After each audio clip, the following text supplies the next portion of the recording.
Voilà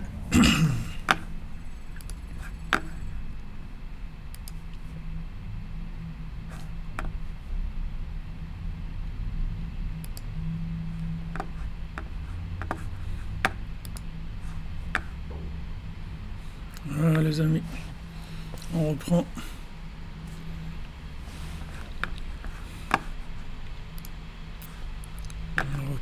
Baruch Hashem. Baruch Hashem. En fin de compte, le bien, il a le dessus. Baruch Hashem, Ashrenu. Donc, Bezat Hashem, on continue notre enseignement sur la Torah 54. Et on va avancer dans le texte. On va essayer de terminer Bezat Hashem la Torah. Merci les amis. On voit Etzeara, il attaque, il essaie de nous embêter, mais vous faites pas de soucis, on est là. Et Rebbe, il est là.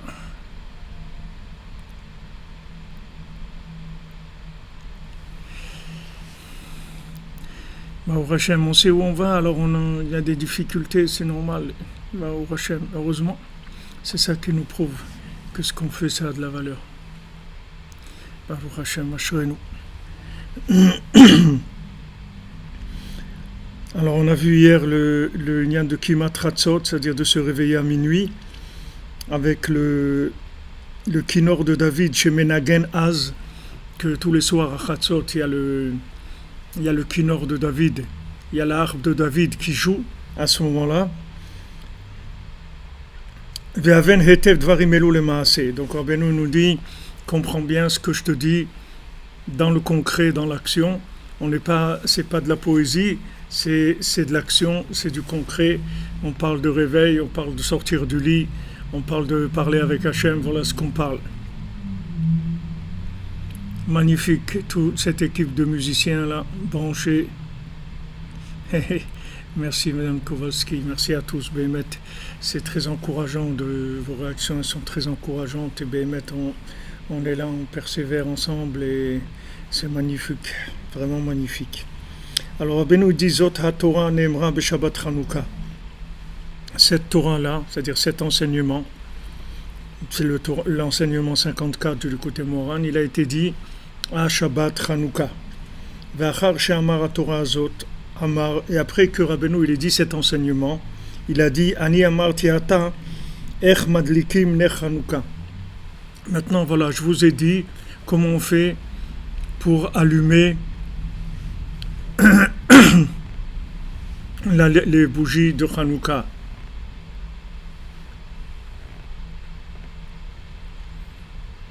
Oui, aussi Facebook ça marche, il n'y a pas de problème. Moi je vois que ça marche.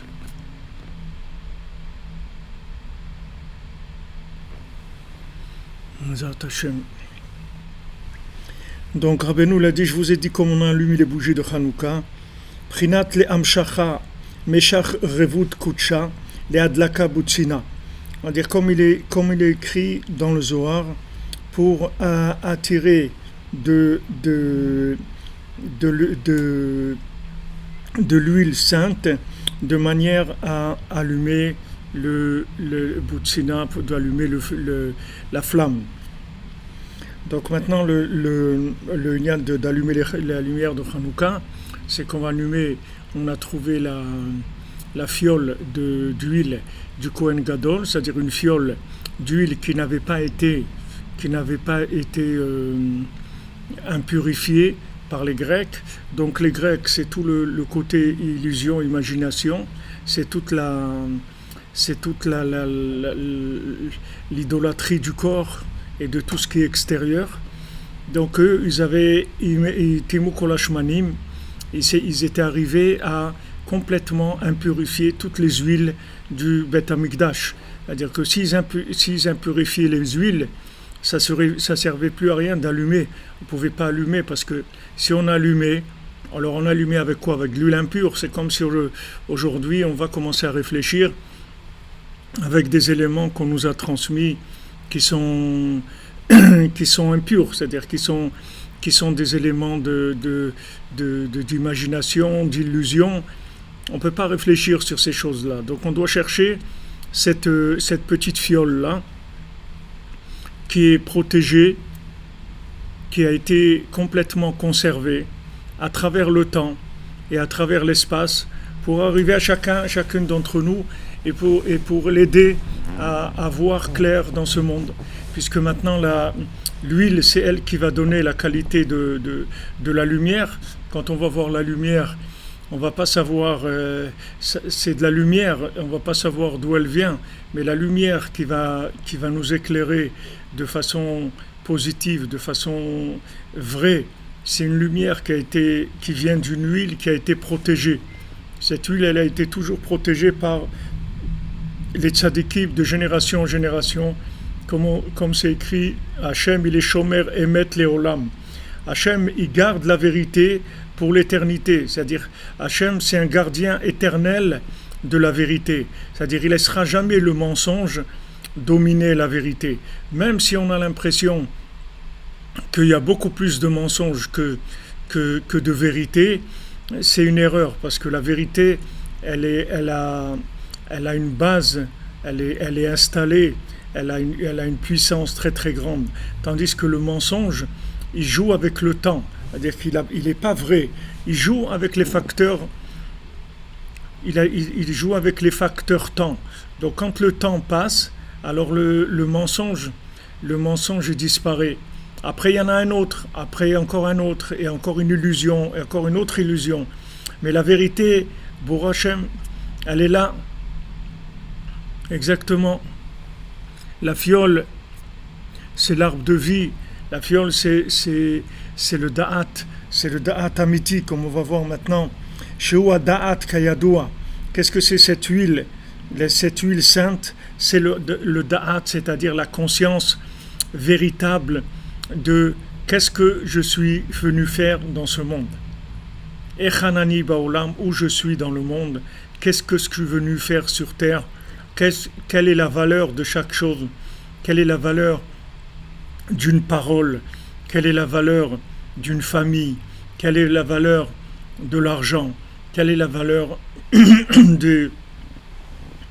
d'un regard, quelle est la valeur d'un échange, quelle est la valeur de la bonté, quelle est la valeur de chaque chose, c'est-à-dire comment prendre conscience, avoir la conscience véritable de chaque chose. C'est ça le da'at. Le da'at, ça veut dire être conscient de la volonté divine, de ce que Hachem il veut de nous dans chaque situation et d'être connecté avec lui. Ça s'appelle le da'at. Donc eux, qu'est-ce qu'ils ont fait? Les Grecs, que eux, s'ils développent tout ce qui est l'extérieur. Tout ce qui est l'extérieur, c'est tout ce qui est tout ce qui est olympique, tout ce qui est extérieur. Et qui dépend du temps, uniquement du temps, et qui n'a aucune valeur, qui a aucune valeur, si vous voulez, il n'y a aucune valeur durable dedans.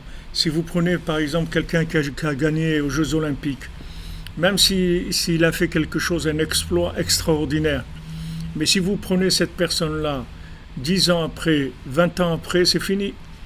Elle a juste une médaille qu'un jour, elle a gagné aux Jeux Olympiques, c'est tout.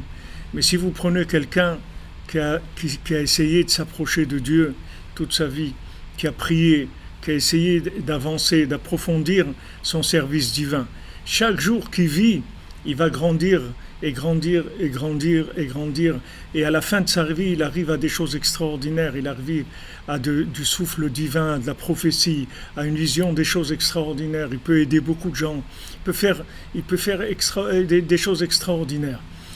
Comme la Mishnah le dit dans la Maxime des Pères, elle dit que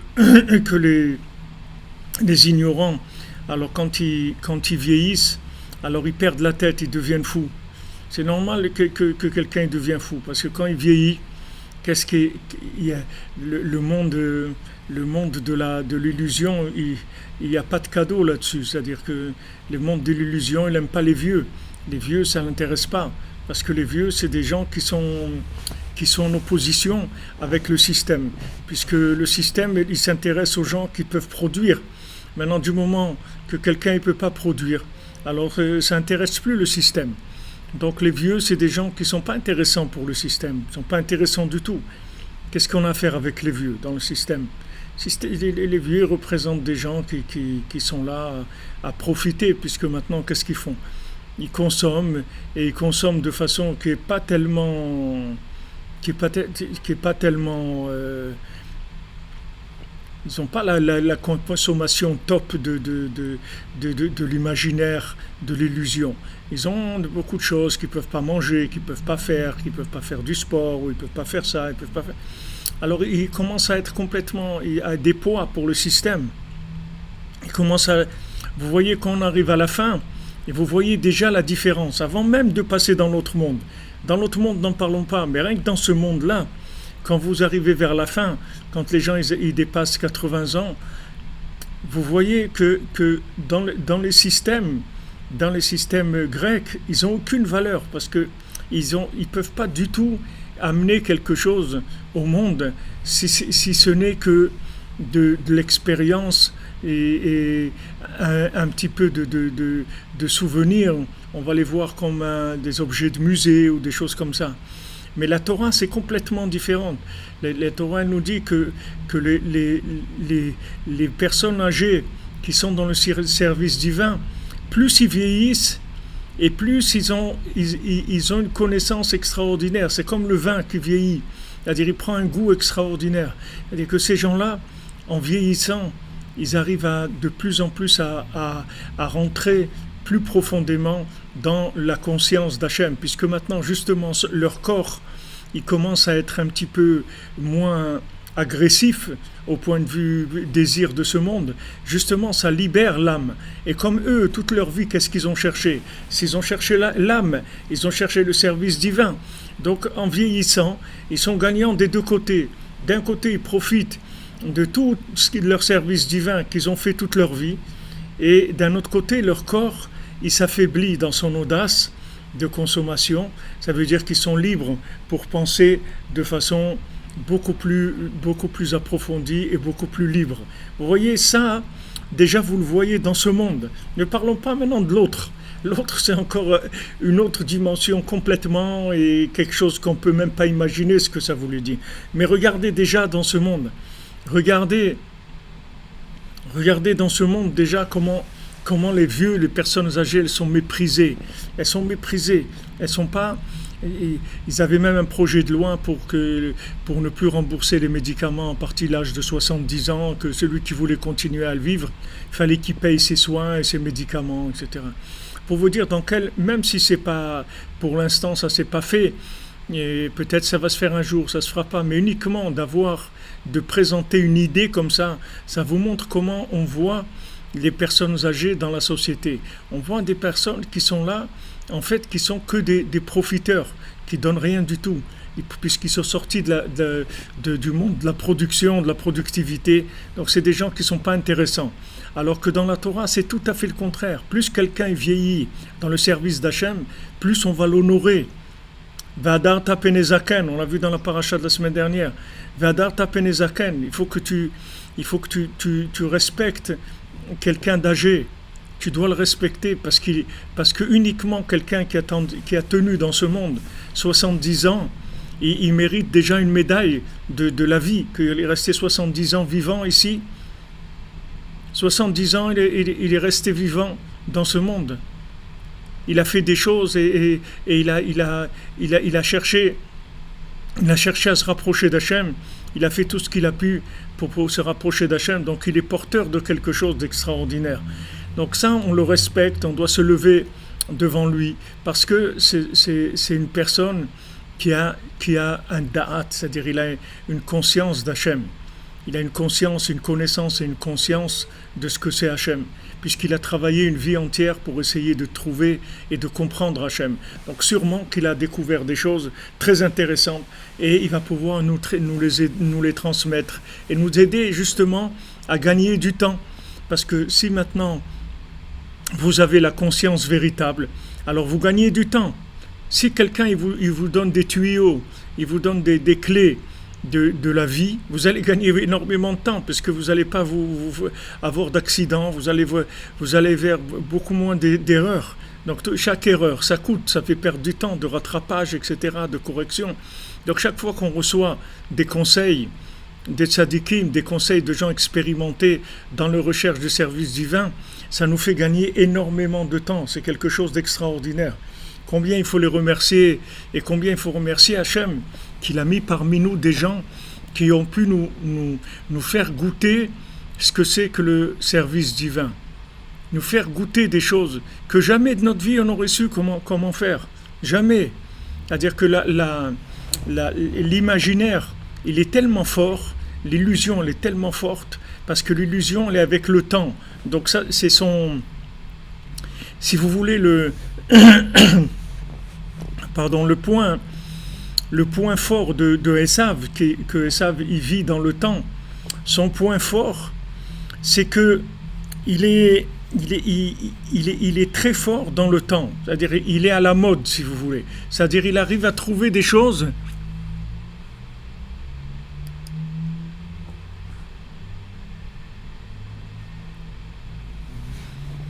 il arrive à amener des choses qui sont à la mode, c'est-à-dire qu'il arrive à toucher le langage du corps du moment.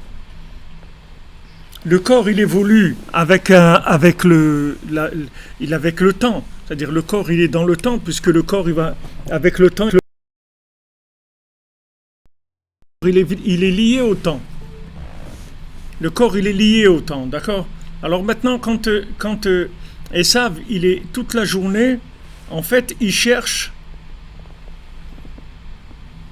toute la journée, il cherche des modes de fonctionnement qui soient adaptés au temps, c'est-à-dire dans l'exploitation du temps dans l'imaginaire. Maintenant, il va vous sortir une mode, d'accord ? Il va sortir des pantalons tubes comme ça, très serrés en bas, etc. Vous allez voir que disons, 80% des gens, 70%, ils vont commencer à porter ces pantalons-là. Pourquoi ? Parce que c'est quelque chose qui va avec des données de temps. Il y a des données de temps, et ces données de temps, Esav, il les exploite et il recherche là-dedans complètement. Donc plus quelqu'un est dans l'illusion, et plus il va être sensible à ces choses-là, et ça va lui parler. C'est-à-dire quand il va voir un pantalon comme ça, avec un pantalon tube comme ça, serré et tout, wow, ça va l'appeler, c'est un langage qui va lui parler, parce que c'est recherché avec des éléments de temps. Mais celui qui va chercher la spiritualité, il va arriver à des éléments qui sont au-dessus du temps, complètement au-dessus du temps. Et ça, c'est quelque chose qui va le connecter, c'est-à-dire qui va l'identifier à d'autres valeurs complètement.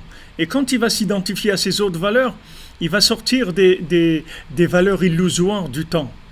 Puisque l'illusion, si vous voulez, le temps, c'est une illusion en fait. Puisque le temps n'est pas le même pour chacun. Le temps, quand vous prenez une heure, cette heure-là, elle est différente pour chacun. C'est-à-dire chacun, il ne fait pas la même chose. Il ne fait pas la même chose en une heure. Parce que plus il y a une conscience élevée, et plus en une heure, vous pouvez faire des choses extraordinaires. Plus la conscience est élevée, plus vous pouvez faire des choses. Plus la conscience est basse, et plus le temps il est lourd, il est très lourd. Comme Rabbeinu dit que dans un rêve, en quelques minutes, vous pouvez rêver comme si c'était 70 ans qui sont passés. Mais en fait, vous avez rêvé 2-3 minutes. Alors Rabbeinu dit, il y a des gens, ils vivent dans ce monde 70 ans, mais en fait, ils ont vécu que 3 minutes. Parce que pendant 3 minutes, ils ont été connectés. Donc maintenant, la valeur qu'on leur a donnée, c'est 3 minutes. C'est ça ce qu'il a passé dans sa vie. Mais c'est sûr que l'imaginaire, c'est-à-dire Esav, l'illusoire, il nous attaque énormément. C'est-à-dire il nous fait croire beaucoup de choses. Regardez les changements qu'il y a. Il y a des changements incroyables dans le monde, des choses où les gens ils ont investi et qui valent plus rien aujourd'hui. C'est bien, M. Terrier, la mode, c'est moderne. Nifla, Ashrenu. Oui, c'est ça. Plus la conscience est élevée et plus vous arrivez à rentabiliser, si vous voulez, à optimiser le temps en sainteté, en valeur éternelle. C'est-à-dire que qu'est-ce que c'est l'optimisation du temps? C'est d'arriver à puiser le plus d'éternité dans le temps. Tandis que Esav, c'est le contraire. C'est comment arriver tout à fait. Monsieur Daon, Madame Daon, je ne sais pas si c'est. Il dit que Khatsot qui aide, bien sûr, parce que c'est au-dessus du temps. C'est-à-dire que maintenant, quand vous êtes dans le temps, vous avez l'impression c'est-à-dire le temps, il vous fait ramasser beaucoup de choses, mais ce sont des choses qui vont disparaître avec le temps. Donc en fait, vous n'avez rien pris, puisque tout ce que vous avez pris, vous allez le laisser de toute façon, ou de votre vivant, ou après, mais de toute façon, ce sont des valeurs qui vont se disparaître avec le temps. Donc ce qui est intéressant, c'est quand on est dans le temps, et dans le temps, on arrive à récupérer les éléments qui sont infinis et qui vivent dans le temps. Ils sont là, installés dans le temps. Ce sont des étincelles d'infini qui sont dans le temps. Et on les repère, et on s'attache à ces éléments-là, et on les élève. Et avec ça, on enrichit notre âme, on enrichit notre conscience, on enrichit notre connaissance. On arrive aux véritables valeurs, à connaître les véritables valeurs, le fonctionnement véritable des choses. On n'est plus du tout dépendant du temps, et au contraire, c'est le temps qui va dépendre de nous. Là, il y a la domination du temps, et on passe à une autre vie complètement. Donc, bien sûr, au début, c'est difficile, parce que quand quelqu'un a l'habitude de vivre dans l'illusion du temps, ça prend beaucoup, c'est-à-dire ça, c'est quelque chose qui attire, qui a l'air extraordinaire. Mais en fin de compte, il n'y a rien du tout là-dedans. En fin de compte, il y a pas, ça aboutit sur rien. Ça aboutit sur rien. C'est-à-dire que tous les investissements qui sont faits dans les valeurs du temps, comme il dit Esav, time is money, c'est-à-dire que le temps, c'est de l'argent. Donc, il dit pour lui, le temps, c'est quelque chose qui est juste fait pour pouvoir accumuler de l'argent, et c'est dommage de perdre du temps parce que pendant ce temps-là on peut gagner de l'argent. Ça, c'est la vision de Esav. Maintenant, nous, le temps, on le sanctifie, c'est-à-dire on le prend, on le rentre dans des mesures qui le font s'élever, se sanctifier. Exactement, les 2 heures de Khatsot, c'est le top, au-dessus du temps. Au-dessus du temps, Baruch Hashem. Ceux qui sont connectés à Khatsot, ils vivent au-dessus du temps complètement. C'est l'armée de David Ameler, c'est l'armée de Mashiach, c'est les musiciens de l'humanité, les musiciens de l'univers. Donc quand maintenant vous êtes connectés à ces valeurs-là, d'au-dessus du temps, alors vous faites des mitzvot, et toutes les mitzvot, elles sont toutes dépendantes dans des mesures d'espace ou de temps.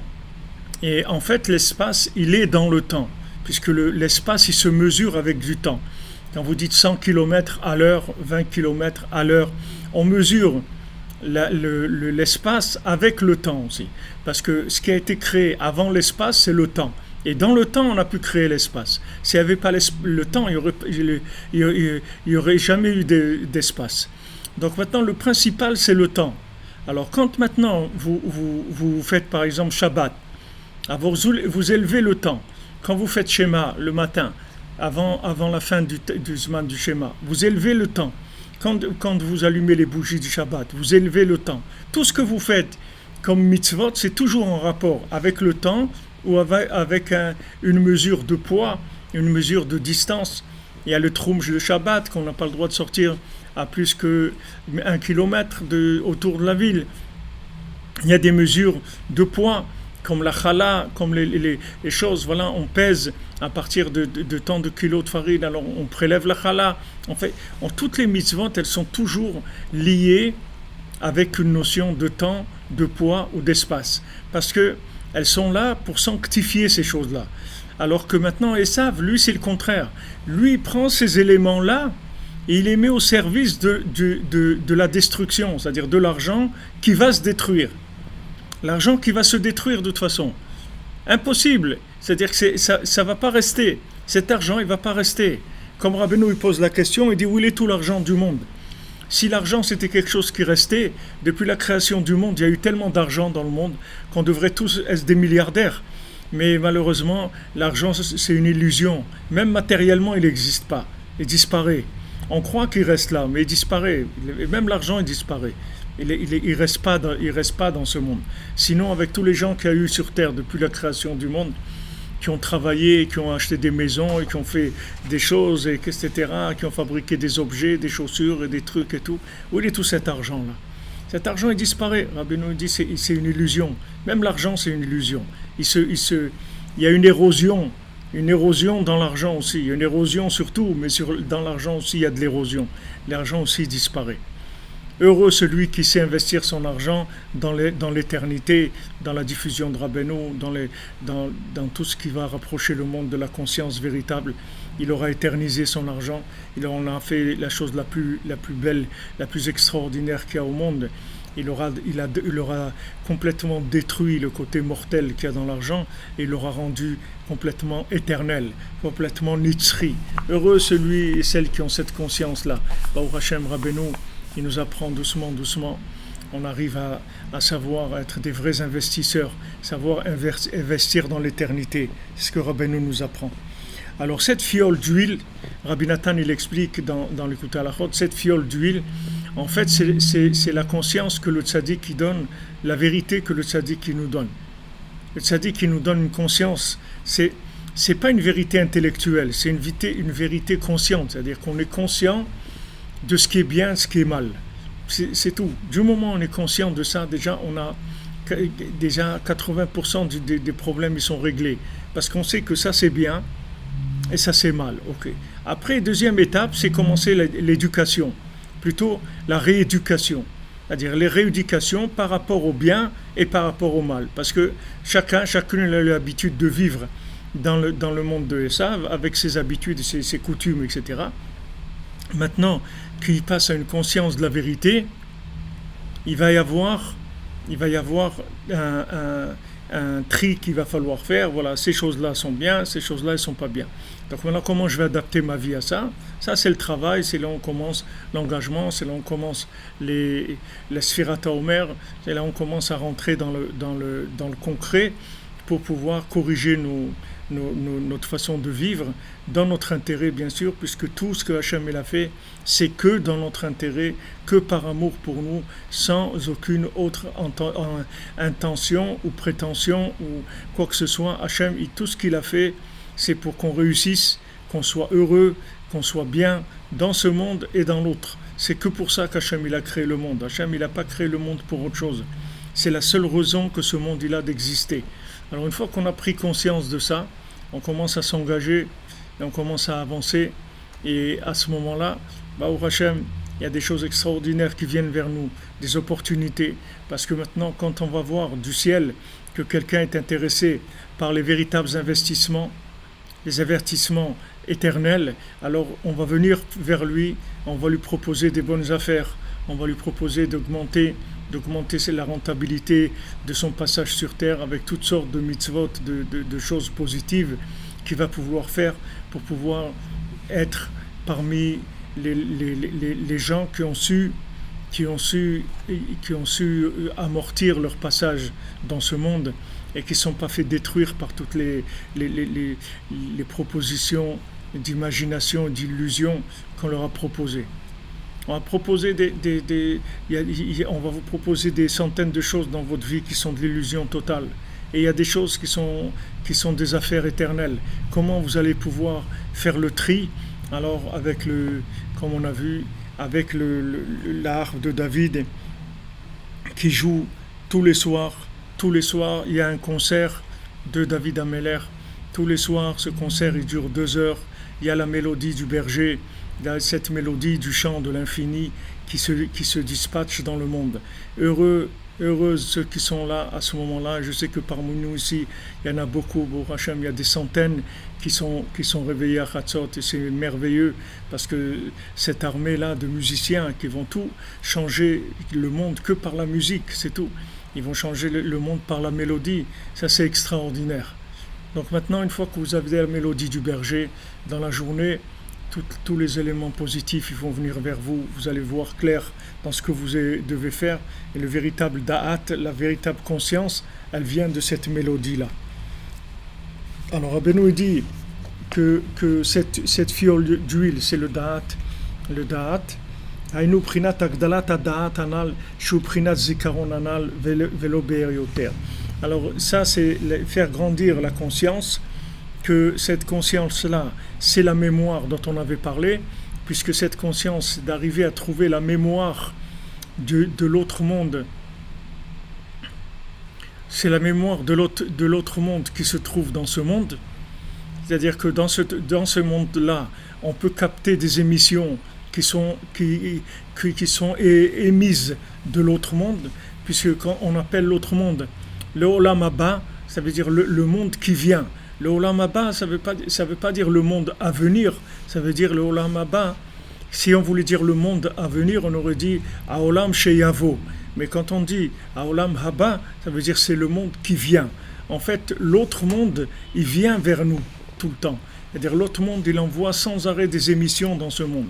Mais pour capter ces émissions-là, il faut accorder les violons, il faut accorder il faut être en accord, il faut être dans les bons accords. Dans les bons accords avec la mélodie, entendre cette mélodie-là de David Ameller et être dans les bons accords pour après reconnaître la mélodie du berger qui se trouve en fait dans tout ce qu'il y a dans le monde. Tout ce qu'il y a dans le monde. Exactement, comme le dit Aurélie, souviens-toi du futur. C'est-à-dire le monde Haba, Olam Haba, c'est le souvenir du futur. Ce futur qui vient vers nous sans arrêt. Olam Haba, sans arrêt il vient. Comme on dit à quelqu'un, Baou Haba, bienvenue.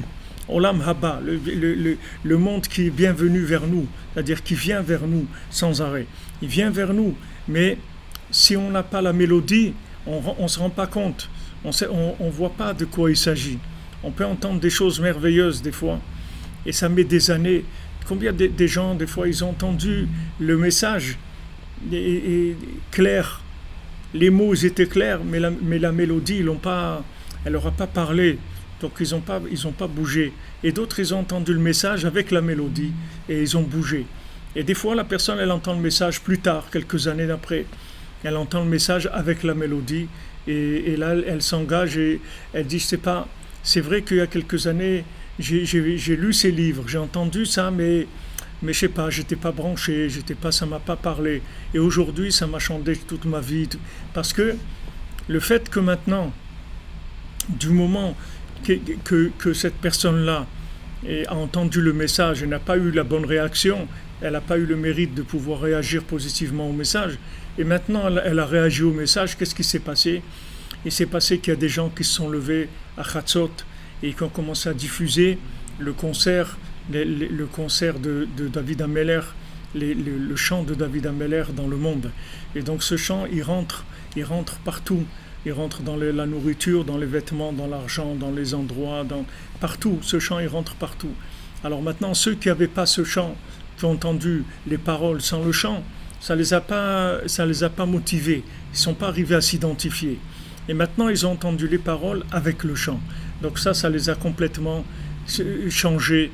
Et là, vous ne pouvez plus leur faire des raisonnements, venir leur dire « Ouais, mais je ne comprends pas, qu'est-ce que tu as trouvé là-dedans, etc. » Parce que ce n'est pas quelque chose que vous pouvez expliquer. C'est quelque chose qu'il faut goûter. C'est-à-dire, c'est comme si vous mangez, si vous voulez, un plat délicieux, mais on vous le fait manger dans un sac en plastique, on vous met un plastique, on vous fait avaler le manger dans le plastique. C'est sûr que on vous dit voilà, il y a le manger, il est très bon, etc. Mais vous pouvez rien sentir parce que c'est complètement fermé dedans. La connaissance, elle est juste, si vous voulez, la connaissance, elle est faite pour donner envie à la personne de chercher. La connaissance, elle est faite pour donner envie de chercher une inspiration, d'aller plus loin. Mais la connaissance en elle-même, elle ne peut pas agir sur la personne. La connaissance elle-même, c'est chacun, il va la modeler à sa façon. Et si vous n'avez pas ce champ-là, alors vous pouvez modeler la mélodie d'une façon, la connaissance d'une façon complètement fausse. Si maintenant vous êtes dans le monde de l'illusion, d'imagination, alors vous pouvez modeler la Torah et tomber sur des choses qui sont complètement aberrantes, qui sont complètement fausses. Mais ça vient de l'interprétation des mots sans la musique, sans la mélodie. Mais quand vous allez entendre la mélodie qui va avec la connaissance, alors là, il n'y a plus de doute, ça va complètement vous donner envie, vous donner envie de vous engager dans la joie, dans l'amour, c'est extraordinaire. Donc sachez que chaque fois que vous vous levez à Chatzot, Rabbeinu dit que Chatzot c'est un pidyon, c'est-à-dire que chaque fois qu'on se lève à Chatzot, on délivre des prisonniers nous-mêmes qui sont prisonniers de notre illusion, et on délivre aussi tous les gens qui sont prisonniers de leurs illusions. On délivre des gens. Chaque fois qu'on se lève, on délivre. Je ne peux pas vous dire la quantité, j'ai pas la comptabilité, mais exactement, vous pouvez être sûr que chaque fois que vous avez cassé votre sommeil pour vous lever et entendre la mélodie du berger, alors vous allez aussi éveiller le sommeil des gens qui sont complètement inconscients de ce que c'est la vie. Et que même ceux qui ont trouvé la Torah, ils n'ont pas trouvé le chant qu'il y a dans la Torah. Donc il y a un moment où ils perdent un petit peu le goût, ils perdent l'enthousiasme parce qu'il n'y a plus le chant avec. Maintenant, quand vous vous levez à Chatzot, vous diffusez ce chant-là et vous amenez de l'éveil dans les gens qui sont endormis. Parce que les gens qui n'ont pas la conscience de la vérité, ils sont inconscients, c'est-à-dire ils sont en train de dormir. Ils vivent endormis par l'illusion, par le rêve de la vie, le rêve de l'argent, le rêve de la consommation, le rêve des plaisirs, etc. Et après, le réveil, il est dur. Quand on arrive après un certain âge et tout, le réveil est très très dur. On arrive à des choses qui sont extrêmement dures à supporter parce que la personne, elle a été complètement branchée sur des choses qui se terminent avec le temps, qu'elle se trouve devant la désillusion, si vous voulez, c'est horrible. Quand quelqu'un perd ses illusions, c'est horrible. Mais quand quelqu'un, chaque jour, il avance vers plus de conscience, c'est merveilleux. Donc chaque fois que vous vous levez, vous libérez des gens. Je ne peux pas vous dire combien, mais vous en libérez, c'est sûr. Peut-être vous libérez 10, peut-être vous libérez 100, peut-être 1000, j'ai aucune idée. Comme la Torah, elle dit, il y a des princes de 1000, des princes de 100, des princes de 50, de 20, de 10. C'est des dirigeants. En tout cas, votre âme, elle illumine tous les gens qui sont accrochés à votre âme, vous les réveillez.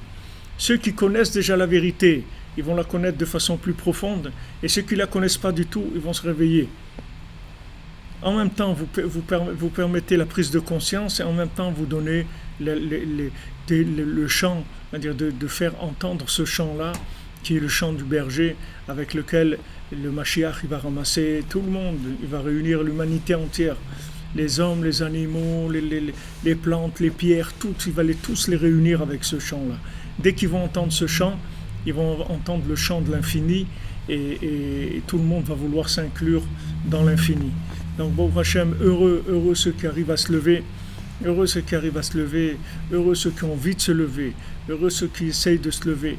C'est quelque chose qu'on ne peut même pas imaginer le mérite que c'est. Le mérite rien que de savoir ça.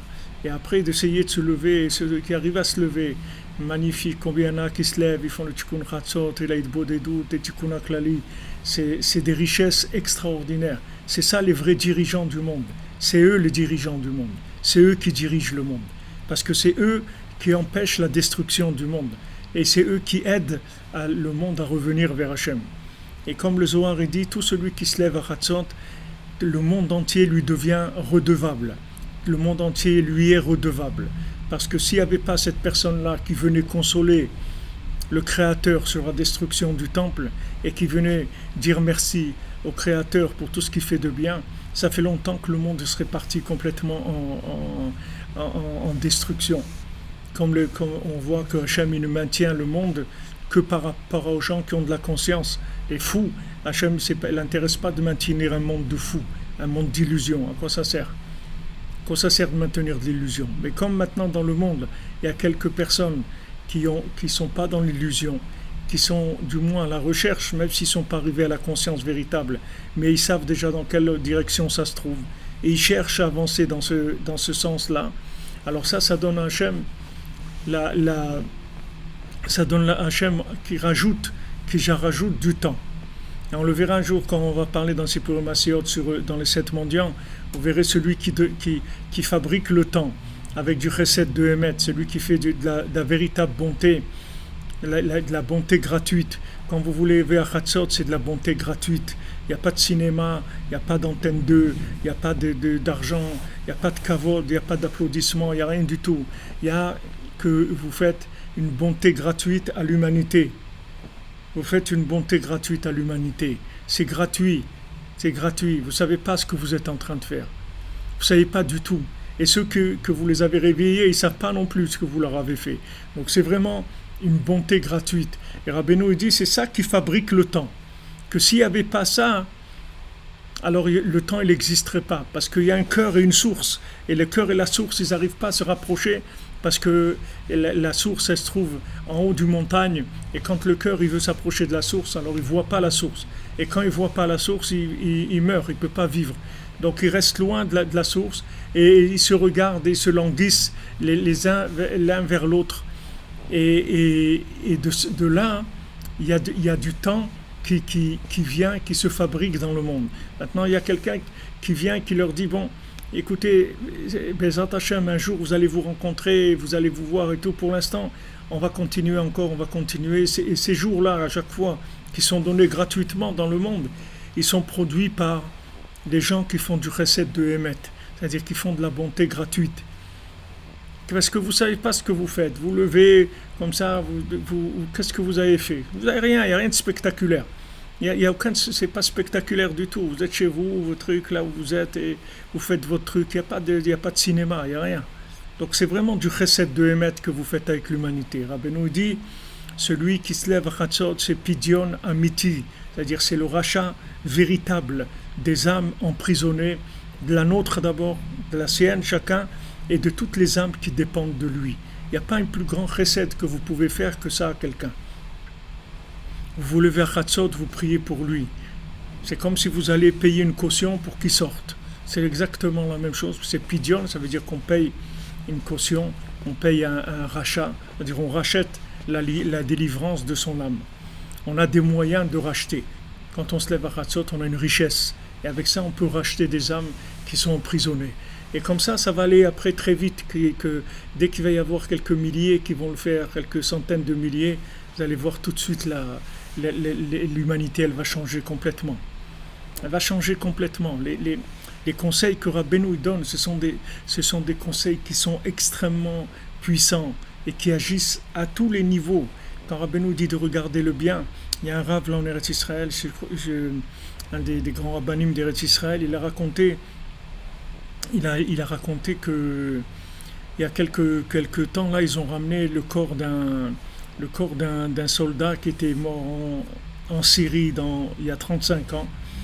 Et là, ils ont ramené le corps à sa famille il y a quelques temps. Maintenant, ce corps, il était depuis 35 ans en Syrie. Et comment ils l'ont ramené? C'est Poutine qui a intervenu pour demander à la Syrie de libérer le corps de cette personne-là pour le ramener à sa famille qui sont enterrés en Israël. Alors, ils ont raconté, ce rav, il a raconté que maintenant la famille, elle était très en colère contre les dirigeants de l'État d'Israël, qu'ils ne faisaient rien pour ramener le corps de leur frère et de leur enfant, c'est-à-dire qui était mort en Syrie, etc.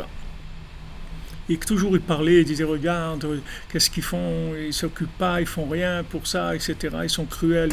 Et un jour, ils ont décidé de faire le contraire. Ils ont dit, regardez, à partir de maintenant, on ne va plus les juger négativement, on va les juger positivement. On va dire que maintenant ils sont occupés pour des affaires qui sont beaucoup plus importantes.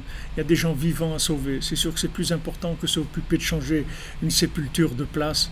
Et c'est pas qu'ils veulent pas le faire, mais ils ont des priorités.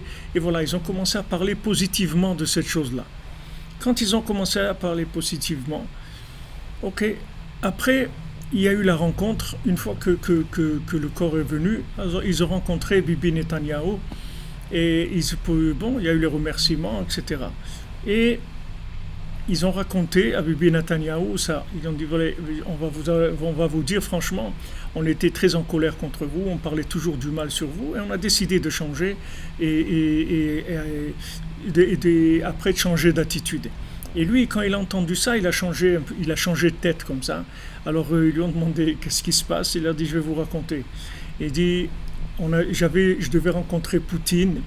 Et il y avait 50 choses que je devais demander. Parmi ces 50 choses, il n'y avait pas le corps de votre frère et de votre fils.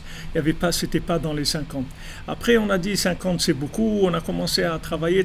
On est arrivé à garder 3 choses seulement. Je les ai notées sur un papier. Et quand j'étais chez Poutine, j'avais ce papier-là dans ma poche et j'allais lui demander, parce que les services secrets israéliens, il leur avait fait il les avait aidés beaucoup, il leur avait donné des renseignements, ils avaient sauvé un grand attentat qu'il devait y avoir en Russie. Donc Poutine, il était redevable. Donc Poutine, il lui demande à Bibi Netanyahu, qu'est-ce que je peux faire pour toi? Et qu'est-ce qui vient dans sa pensée à Bibi Netanyahu? Il vient le truc de ramener le corps de ce jeune homme-là. Et lui, il se dit, si cette pensée elle est venue maintenant dans ma tête, si Dieu m'a envoyé cette pensée, ça veut dire que c'est ça qu'il faut faire maintenant, c'est tout. Alors il lui a dit, voilà, je voudrais qu'on ramène le corps de ce soldat-là, qui est décédé, qui a été tué il y a 35 ans. Alors Poutine lui dit, quoi? C'est ça la seule chose que tu veux, c'est ça? Mais c'est quoi? Alors il dit, non, pour nous c'est très important. Le corps d'un défunt qui sont enterrés en Israël est tous très important pour nous. Alors Poutine, il était vraiment très étonné. Il a dit, c'est tellement extraordinaire. Alors il a tellement été ému, Poutine lui a dit, bon regarde, ça c'est pour moi, c'est sur mon compte à moi. Maintenant qu'est-ce que tu veux? Ça compte-le comme rien, comme si tu n'avais rien demandé. Maintenant qu'est-ce que tu veux? Alors là il lui a donné les 3 choses qu'il avait sur son papier. Et voilà, alors pourquoi ils ont raconté ça? Et dire, quand Rabbeinu dit de juger positivement, ça fait des changements énormes. Il faut savoir que c'est vrai, c'est pas une attitude altruiste ou quelque chose de moral ou de poétique non, c'est quelque chose de technique, c'est-à-dire ça marche. Quand vous jugez positivement, vous faites des miracles, des changements incroyables dans le monde, parce que vous avez jugé positivement. Rabbeinu dit, regarde, tu le juges positivement, tu le fais sortir de là où il est et tu le ramènes vers la vérité, uniquement en le jugeant positivement. Rabbeinu, il donne des techniques qui sont très puissantes. C'est très puissant, c'est ce que Rabbeinu dit. Cette histoire que je vous ai racontée, elle est récente, elle est de maintenant, je l'ai vue hier, quelqu'un m'a envoyé c'est le fils du Rav Mordechai Eliyahu, alav shalom. Le Rav, son fils, je crois qu'il est Rav à Tzfat. C'est extraordinaire de voir l'action, la peilout, c'est-à-dire quand on voit dans le côté concret de ce qu'on a pu faire, uniquement regarder par un jugement positif, parce que les gens ils ont dit, bon écoutez, on va arrêter de trucs, on va commencer à voir positivement, et tout s'est positivé, tout s'est optimisé, tout a été dans leur sens. Et personne n'a perdu, tout le monde a gagné. Eux, ils ont eu ce qu'ils voulaient, les autres, ils ont eu ce qu'ils voulaient. Tout le monde a eu tout. Il y a eu un shalom et tout le monde a été satisfait, rassasié de la situation. Il n'y a personne qui s'est senti frustré. Donc les conseils de Rabbeinu sont des conseils qui sont extrêmement puissants. Il faut y aller simplement avec la Emouna. Comme je sais que dans ce groupe, il y a beaucoup de gens, Baruch Hashem, qui se lèvent à Chatzot et qui font les sortes de Rabbeinu. Sachez que Ashrechem, c'est-à-dire vous ne pouvez même pas imaginer, si j'avais la force de vous montrer, si je pouvais, les moyens de vous montrer, La seule chose que je peux vous dire, c'est ce que moi j'ai reçu, c'est tout que je vous transmets et que je sais que c'est ça les secrets, les clés de la délivrance individuelle et la délivrance du monde entier, Bezat Hashem. Alors, Rabbeinu dit que ce da'at-là, c'est le zikaron, c'est-à-dire c'est la mémoire du futur, c'est-à-dire cette mémoire-là qui a un autre monde, velo be'er yoter. Et il n'a pas expliqué plus, c'est-à-dire Rabbeinu il n'a pas été plus loin dans l'explication du fait qu'il avait dit comment on allumait les rods de Hanouka, que maintenant cette huile qui avait été avec le sceau du Kohen Gadol, du grand prêtre, et qui avait été protégée de l'impureté, c'était le fait de conserver la conscience véritable. Donc il y a quelques mots encore sur cette Torah qui viennent sur le passage qu'on a vu avant, où Rabbeinu l'a dit Mi asaf ruach bechofnav, c'est-à-dire il avait rapporté ce passouk-là, ce verset qui est un verset dans Michelet, qui a Mi asaf ruach bechofnav, qui est-ce qui a réuni du souffle dans ses mains, Mitzarar maim besimla, qui est-ce qui a réuni de l'eau dans son vêtement. Yeshev rucho yezlu maim, c'est ça que quand son souffle va revenir, alors l'eau va couler. À l'idée Yeshev rucho, par le fait qu'il ramène son souffle, c'est-à-dire shemelaket ou measef aruach beyado, c'est-à-dire qu'il arrive à cueillir et à réunir le souffle avec sa main. À l'idée yezlu maim, ça va faire couler l'eau, puisque on a dit qu'il va verser son cœur comme de l'eau devant Hachem quand il aura sorti le souffle positif du souffle négatif, c'est-à-dire quand il se sera débarrassé du souffle qui vient de l'imagination, de l'illusion. Mais prinat mitzarar maim sheu prinat alev, c'est-à-dire qui est-ce qui a réuni l'eau, c'est-à-dire le cœur, prinat shifri kamaim liber. Donc le cœur, c'est lui qui fait déverser cette eau. Cette eau, c'est l'émotion, c'est ce qui sort du cœur. Donc ça, on va pouvoir le verser devant Hachem quand on aura pris le souffle positif qui se révèle grâce à la musique de la harpe de David. Klala inyanhu. Alors le principe général de cet enseignement, Mashamo Tenuzal, ce qu'ils ont dit nos sages, En Adam Dan Gzera Shava Beatzmo. Un homme, il ne peut pas faire une interprétation de Gzera Shava, c'est-à-dire il ne peut pas faire une interprétation de comparaison, il ne peut pas faire un raisonnement comparatif.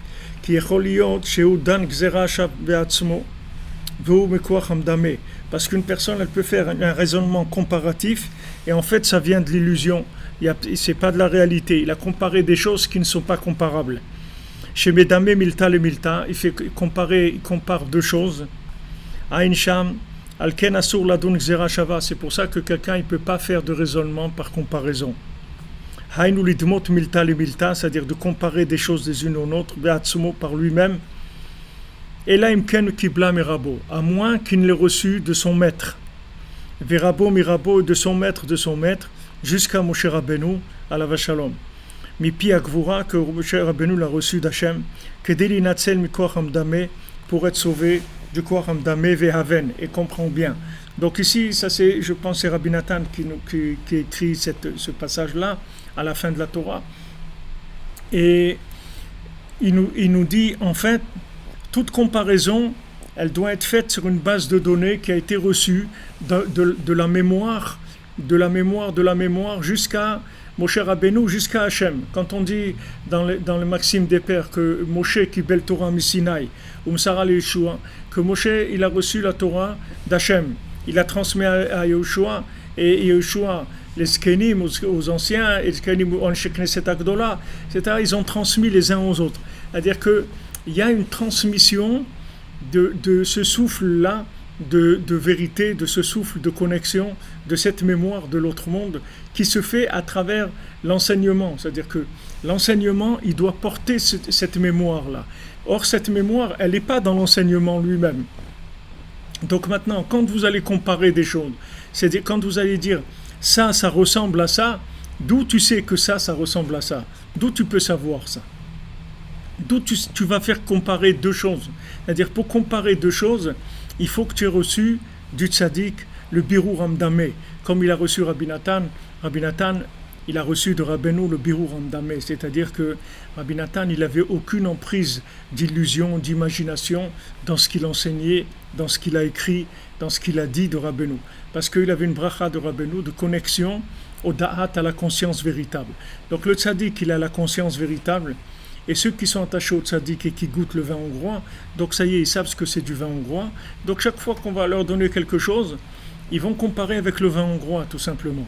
Et ils vont voir si ça ne correspond pas avec le vin hongrois, donc ça veut dire que ce n'est pas ça. Donc ils vont plus faire de raisonnement comparatif par rapport à des éléments que eux-mêmes ils comparent sans la conscience véritable qui leur est transmise par le tzaddik qu'il a reçu de Hachem. Donc la conscience véritable, si vous voulez, elle vient que de cette transmission-là. C'est-à-dire qu'il faut qu'il y ait une intervention de la mémoire du tzaddik, parce que lui, il sait exactement ce que Hachem il veut. D'accord ? Combien de fois Rabbi Nachman il a dit des choses qui étaient complètement contraires de la logique, de la situation, et après les gens, ils ont vu que c'était ça. Mais dans la situation, il n'y avait aucun élément qui laissait voir la vérité. La situation était complètement prise par l'illusion. Et Rabbeinu disait non, tu vas faire comme ça. Et quand il l'écoutait, ils voyaient que c'était comme ça. Et qu'ils ne l'ont pas écouté, ils ont vu aussi que c'était pas comme ils ont pensé. Que Rabbeinu, il a dit Nisarti venetzer, j'ai gagné, je vais gagner. Gamarti vegmor, j'ai déjà terminé, je vais terminer. Et quand Rabbeinu dit quelque chose, il a terminé. C'est pas la peine de rajouter. C'est pas la peine de dire oui, il y a quelqu'un qui dit ça, il y a personne, tout ce que quelqu'un dit c'est mignon, tout ce que vous voulez, mais si le Rebbe il a dit quelque chose, c'est terminé. Il n'y a pas à rajouter sur ça, ni à enlever ni à rajouter. C'est ça le émet. C'est ça émettre les amito. On n'a que juste à se plier et à faire ce qu'on peut pour accomplir les conseils qu'il nous donne. D'abord y croire, d'abord s'attacher au tzaddik, aimer le tzaddik, croire dans ce qu'il dit, et ensuite essayer d'accomplir ce qu'il nous dit de faire comme conseil. Et si on fait ça, Ashrenu Matov Chelkenu, on peut être tranquille qu'on a amorti au maximum notre passage sur terre. On peut être vraiment heureux, vraiment heureux. Il y a vraiment de quoi dire merci de tout cœur à Hachem. Vraiment, celle qui a connu Rabbi Nachman dans ce monde, vraiment il y a quoi de remercier de tout cœur à Kadosh Baruch Hu. Donc on a fini la Torah 54, on a fini le texte.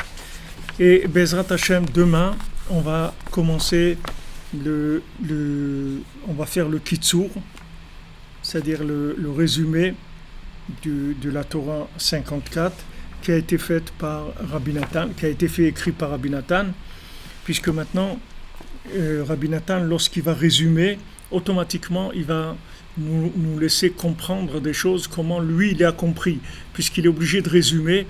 Donc, dans le résumé, il va automatiquement révéler comment il a compris la chose, pour pouvoir la résumer. Donc, ça va être les premières explications de Rabbi Nathan directement. Bonne journée les amis, merci de votre présence, votre écoute, votre soutien. Baruch Hashem, c'est merveilleux, on avance, vous voyez, Baruch Hashem, de jour en jour, on est de plus en plus nombreux de gens qui sont ma'amines dans le tzaddik et qui voient que leur vie change et qui commencent à goûter le bonheur, la joie de vivre, qui trouvent le goût à la vie.